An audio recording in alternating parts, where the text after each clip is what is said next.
18 मई से 24 मई तक का ये सप्ताह तुला राशि के लोगों के लिए कैसा होने वाला है।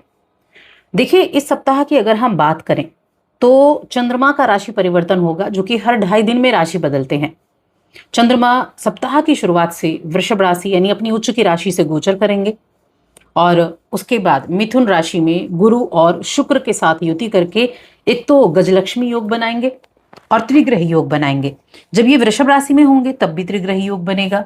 उसके बाद इनका गोचर कर्क राशि में होगा और कर्क राशि में यानी 3 राशियों में इनका गोचर रहेगा। अब ये जो चंद्रमा का गोचर है ना, ये बहुत ज्यादा प्रभावित करता है हमारे दैनिक राशिफल को। बाकी के ग्रहों की अगर बात की जाए तो बाकी जो ग्रहों की स्थिति है वो मंगल अपनी राशि स्वराशिगत होकर बैठे हैं वृषभ मेष राशि में, जहां उनकी स्थिति काफी अच्छी बनी हुई है।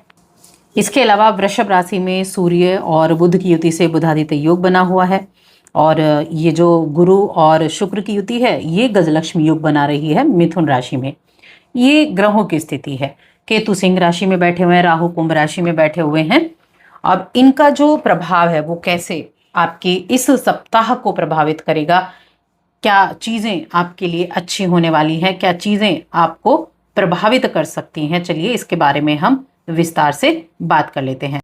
तो ये जो चंद्रमा की स्थिति है ये आपके 8th हाउस में चंद्रमा रहेंगे। इनकी ये उच्च की राशि है, सूर्य और बुध के साथ इनकी युति से त्रिग्रह योग बना है। चंद्रमा आपके करियर भाव के स्वामी होकर अष्टम में गए हैं। तो जो शुरुआती समय रहेगा, शुरुआती समय में आपको हेल्थ का थोड़ा ध्यान रखना है। हेल्थ की थोड़ी सी समस्या हो सकती है, लेकिन अगर बाकी चीजें देखी जाएं तो इस टाइम पीरियड में आपका जो ध्यान है वो अपने करियर की तरफ सबसे ज्यादा रहने वाला है। भाग्य भाव में आपकी राशि के स्वामी विराजमान हैं, आपकी राशि और अष्टम के स्वामी होकर भाग्य भाव में बैठे हुए हैं। तो ये जो स्थिति है ये कामकाज में कुछ परिवर्तन भी दिखा रही है। आप नौकरी करते हैं, बिजनेस करते हैं, कुछ ना कुछ किसी न किसी तरह के परिवर्तन, बदलाव, कुछ ना कुछ आपका ट्रैवल वगैरह भी रह सकता है, तो उस तरह की चीजें भी रहेंगी। आईटी सेक्टर से आप जुड़े हुए हैं, फाइनेंस के काम से आप जुड़े हुए हैं, या किसी तरह ये जो इंश्योरेंस वगैरह के काम होते हैं इनसे आप जुड़े हुए हैं, तो उन लोगों के लिए काफ़ी अच्छा ये समय रहने वाला है। या फिर आपने कुछ इंश्योरेंस वगैरह किया हुआ हो तो उसका प्रॉफिट भी आपको मिल सकता है, उसके प्रॉफिट मिलने की भी संभावनाएं बहुत अधिक बनती हुई दिखाई दे रही हैं। और देखिए, इस दौरान ना एक चीज़ का ध्यान रखना है, कुछ नेत्र संबंधी, आंखों संबंधी कुछ दिक्कत हो सकती है, तो थोड़ा सा पॉल्यूशन वाली जगहों पर जाने से आपको बचना है और तभी जाकर आप अच्छे रिजल्ट पे प्राप्त कर पाएंगे। देखिए, राहु को अगर हम देखें तो राहु तो आपके 5वें घर में बैठे हुए हैं। तो ये जो 5वें घर का राहु है ये क्या है कि आप ना एक चीज करें कि किसी भी प्रकार की कमेटी या किसी भी प्रकार का गैर कानूनी निवेश उसमें अपना पैसा नहीं लगाना है। अगर आपको लग रहा है कि ये कमेटी में कुछ गड़बड़ हो सकती है, मन में अगर दुविधा है, तो बिल्कुल जुड़ने की कोशिश ना करें। और मान लीजिए आप पहले ही जुड़ चुके हैं तो बहुत ज्यादा सतर्कता आपको बरतनी है। किसी भी तरह के गैर कानूनी उसमें निवेश करने से आपका पैसा मरने के चांसेस बन सकते हैं, तो ध्यान रखें। बेशक आपको दिखाई दे रहा हो कि आपको इसका कई गुना मुनाफा मिलेगा, लेकिन जो शुरुआत होगी वहां आपको दिखेगा कि धन बहुत सुरक्षित है, बाद में जब नुकसान होगा तब आपको पछताना पड़ सकता है। तो अच्छा है कि आपने जो अपनी मेहनत से अपना पैसा कमाया है उसका नुकसान ना हो, ये आपकी जिम्मेदारी है। सोच समझकर कार्य आपको करने होंगे। कई बार होता है हम बहुत जल्दबाजी में निर्णय ले लेते हैं, कई बार दूसरों की नहीं सुनते, परिवार की नहीं सुनते। घर का कोई बड़ा बता रहा है, परिवार का कोई सदस्य बता रहा है, लेकिन हमें अपनी बातों पर ज़्यादा विश्वास होता है। तो इसीलिए ऐसा ना करें। इस बात का ध्यान रखें कि सामने वाला आपको क्या समझाना चाहता है, तो ध्यान रखें इस बात का, क्योंकि जहां तक आप खिलाफत करते रहेंगे आपको बाद में उस निर्णय के लिए पछताना पड़ सकता है। ये आपके लिए एक ऐसी चीज़ है कि अपने धन को कैसे सिक्योर आप कर सकते हैं, ये आपको ये सोचकर चलना होगा। अब उसके बाद चंद्रमा का जो राशि परिवर्तन होगा मध्य सप्ताह में, ये आपके भाग्य भाव में ही होगा, मिथुन राशि में। अब यहाँ देखिए, गुरु हो गए, शुक्र हो गए और साथ में चंद्रमा भी हो गए।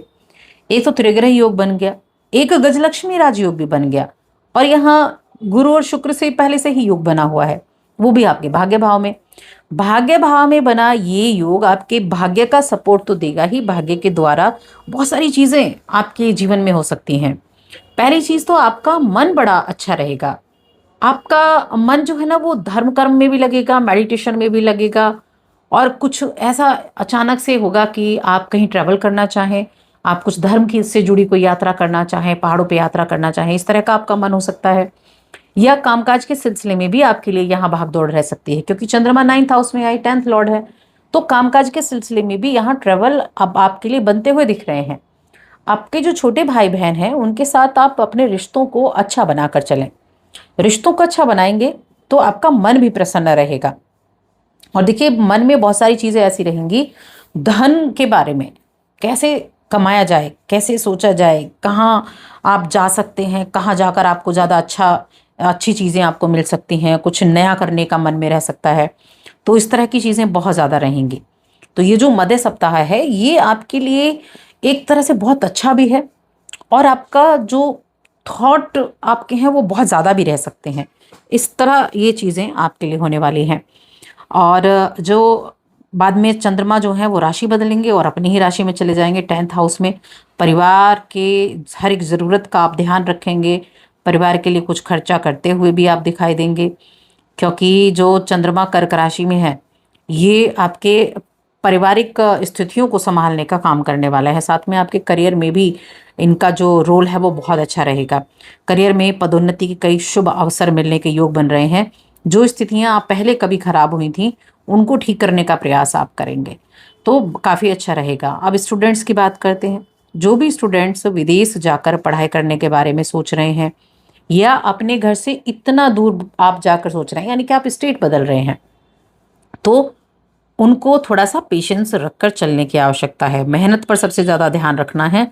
जिद करने की बजाय मेहनत पर ध्यान रखें। आपकी मेहनत आपको कहीं भी पहुंचा सकती है, क्योंकि योग बन रहे हैं। अगर आप ऐसा करेंगे तो आपको सप्ताह के अंत तक अच्छी सफलता प्राप्त होगी, जैसा कि आप चाहते हैं वैसी सफलता आपको प्राप्त हो सकती है।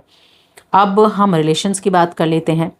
तो रिलेशंस के मामले में देखा जाए तो देखिए, आपके जो 7th लॉर्ड हैं वो मंगल होते हैं, और मंगल वहाँ बैठे भी हुए हैं, आपकी राशि पर दृष्टि भी है।